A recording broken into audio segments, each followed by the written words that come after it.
Hey everybody, Brandon Shega here for week 2 of cross-platform mobile development. Gonna go through my app in the rubric. I apologize if I'm talking extremely fast. I've recorded this video 3 times and it's been over 5 minutes every time, so I'm gonna try to go through this as fast as I possibly can. So first functionality is crud, create, read, update, and delete. So I'll go ahead and log in here. You're presented with this screen, the logout button logs you out. Contact goes to take you to your contacts. So this is the actual read portion. I don't have any contacts yet. So it says I can press the plus key to add a new one. So I'll go ahead and do that here. And then I'll click add. It says success, contact added successfully. And then I can add another one here.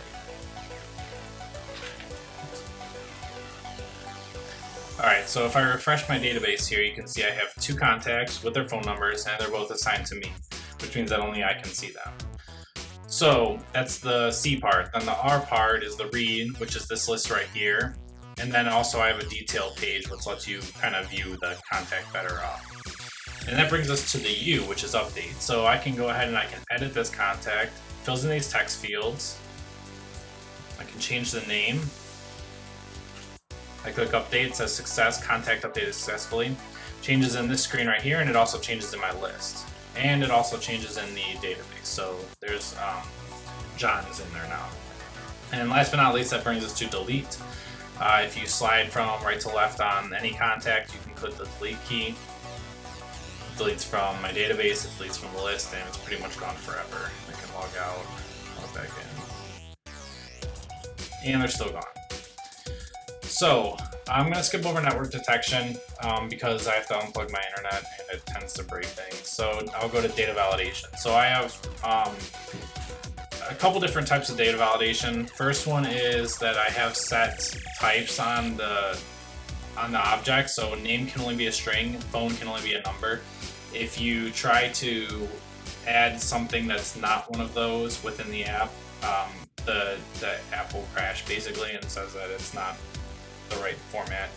I also have validation in the add and the edit, which checks for a couple things. First one is that both fields are correctly filled. So if I try to save this with no information, it says complete all fields. Same thing if I try filling only one of the fields in. And then the second validation I have is on the phone number. So if you have less than 10 digits, oops, let me put a name in there so you can see.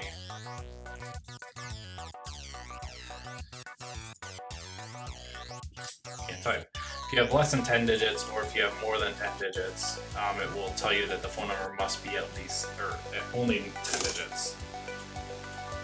So I updated that contact. So that's my validation on the phone number, the name, and then also the types of data that get passed in. Data is displayed appropriately based on user selections. Yeah, so I have a couple different screens here that display the data. There's no way to really get stuck on any one screen. There's always a way out. So, all right, now I'll do the network detection. So I have network detection in a couple places. I have it when you go first look at the list. I have it checked when you go to view a detailed contact. And then I also have when you go to edit, like when you save it for the update, and then also when you add one. So I will go ahead and go in here.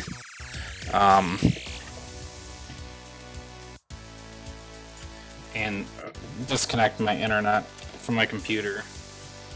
Okay, so I disconnected my internet. If I try to go to Google here, you can see that I don't have any internet connection. If I try to load my contact list now, it says error, no internet connection, please connect to the internet. And it pops us back to the root view controller. So no matter where you are in the app, it will always bring you back to this screen and give you that error message. And like I said, I have it in a couple different places, so it's pretty hard to do any crud functionality without an internet connection. So I believe that is all 4 parts that I hit. I hope you guys enjoyed my video, and I'll see you next week. Thanks a lot.